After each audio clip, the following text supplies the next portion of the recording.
बिस्मिल्लाहिर्रहमानिर्रहीम। अस्सलाम वालेकुम। Hope you are fine. You are watching Babul Ilm YouTube channel and I am Mubashar Hussain, lecturer of computer. हम पढ़ रहे हैं 10th का computer chapter 2 and our today's topic is 2.1.4 get C H. Get C H C language का एक built in function है, जिसके मैं यहाँ पे जो इंपॉर्टेंट फंक्शंस हैं जो ये प्रोग्राम में परफॉर्म करता है वो लिखने लगा हूँ। नंबर 1, इसका जो सबसे इंपॉर्टेंट है वो यूजर से इनपुट लेता है और यूजर से ये 1 कैरेक्टर इनपुट रीड करता है। इसके नाम से ही देखें, गेट सी एच मतलब गेट कैरेक्टर।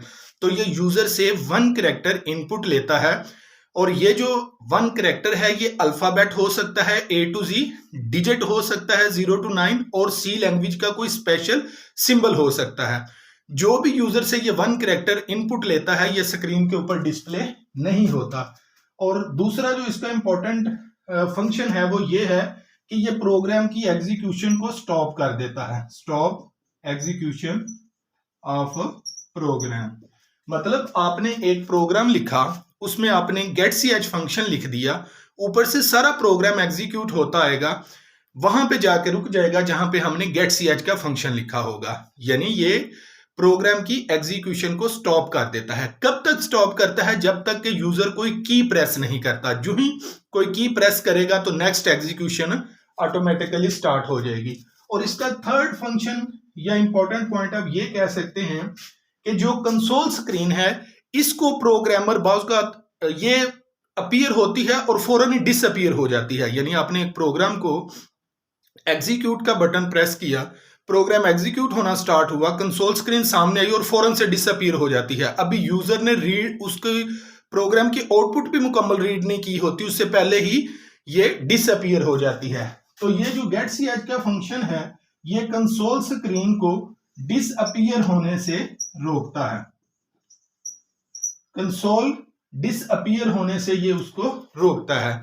यानी कि जब एक प्रोग्रामर जो है वो प्रोग्राम के एंड पे गेट सी एच का फंक्शन लिख देता है तो कंसोल स्क्रीन जो है जिसके ऊपर आउटपुट डिस्प्ले होती है वो फौरन से डिसअपीयर नहीं होती, बल्कि आराम के साथ यूजर जो है वो प्रोग्राम की आउटपुट को रीड करता है और फिर जब कोई बटन कोई की प्रेस करता है तब जो कंसोल स्क्रीन है ये डिसअपीयर होती है, उससे पहले ये डिसअपीयर नहीं होती। तो ये इसके 3 इंपॉर्टेंट फंक्शन आप कह सकते हैं। नंबर 1, इनपुट लेता है यूजर से 1 कैरेक्टर, प्रोग्राम की एग्जीक्यूशन को स्टॉप कर देता है, कंसोल स्क्रीन को डिसअपीयर होने से भी स्टॉप करता है।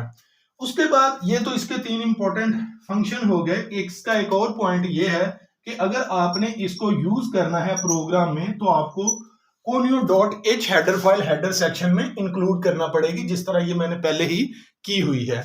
नेक्स्ट इसका पॉइंट ये है कि आप इसके अंदर फॉर्मेट स्पेसिफायर यूज नहीं करते। बाकी जो फंक्शन थे आपके स्कैन एफ और प्रिंट एफ, तो इनके अंदर आपने फॉर्मेट स्पेसिफायर यूज किए थे, ये बिल्ट इन फंक्शन थे। ये भी बिल्ट इन फंक्शन है लेकिन इसके अंदर आपने फॉर्मेट स्पेसिफायर यूज नहीं करना। तो ये इसके कुछ इंपॉर्टेंट पॉइंट है। आइए अब हम प्रोग्राम लिखते हैं। उसके मैंने structure of a C program पहले ही बनाया हुआ है ताकि हमारा टाइम जो है वो कम वेस्ट हो। यहाँ पे मैं एक प्रिंट एफ फंक्शन लिख के यूजर को मैसेज करता हूं कि एंटर कैरेक्टर, क्योंकि गेट सी एच फंक्शन में हम कैरेक्टर जो है वो इनपुट लेते हैं। तो ये मैसेज यूजर को चला जाएगा स्क्रीन पे कि कैरेक्टर एंटर करो। आगे मैं गेट सी एच का फंक्शन यूज कर देता हूं। इस तरह से गेट सी एच का फंक्शन आप यूज करते हैं।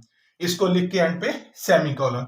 अब ये मैसेज जब हम इस प्रोग्राम को एग्जीक्यूट करेंगे ये मैसेज कंसोल स्क्रीन पे यूजर को डिस्प्ले हो जाएगा और उसे पता चलेगा कि मैंने एक कैरेक्टर प्रेस करना है या इनपुट देना है। तो वो एक कैरेक्टर इनपुट देगा, गेट सी एच उस कैरेक्टर को यूजर से लेगा और स्क्रीन के ऊपर डिस्प्ले नहीं होगा और आगे इसकी एग्जीक्यूशन स्टार्ट हो जाएगी।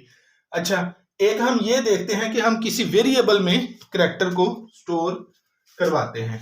तो वो मैं यहाँ पे एक वेरिएबल जो है वो एक वेरिएबल को मैं डिक्लेयर करता हूं, डिस्प्ले करने लगा था, डिक्लेयर करता हूं। फॉर एग्जांपल 4 डाटा टाइप का एक वेरिएबल ए मैंने डिक्लेयर किया और मैं चाहता हूं कि यूजर जो भी वैल्यू दे वो इसके अंदर स्टोर हो।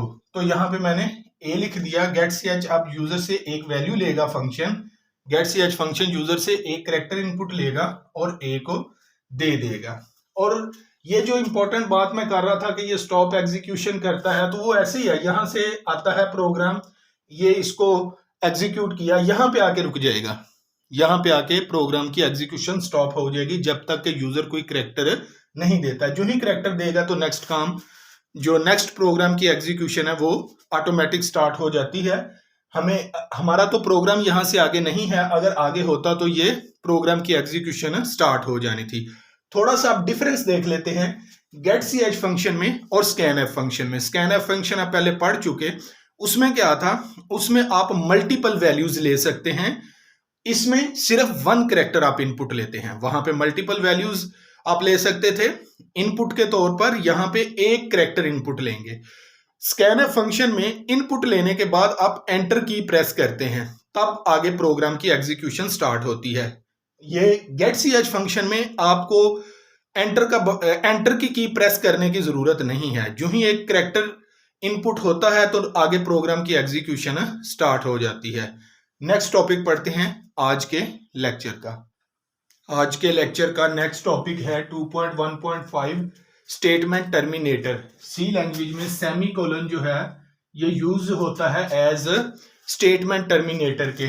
ये स्टेटमेंट के लास्ट पे, एंड ऑफ लाइन पे, एंड ऑफ स्टेटमेंट पे इसको यूज करते हैं। यानी कि एक स्टेटमेंट जहां पे एंड होती है तो स्टेटमेंट के एंड पे, एंड ऑफ स्टेटमेंट इसको यूज किया जाता है। अगर हम इसको स्टेटमेंट के लास्ट पे या एंड पे यूज नहीं करते तो प्रोग्राम में एरर आता है।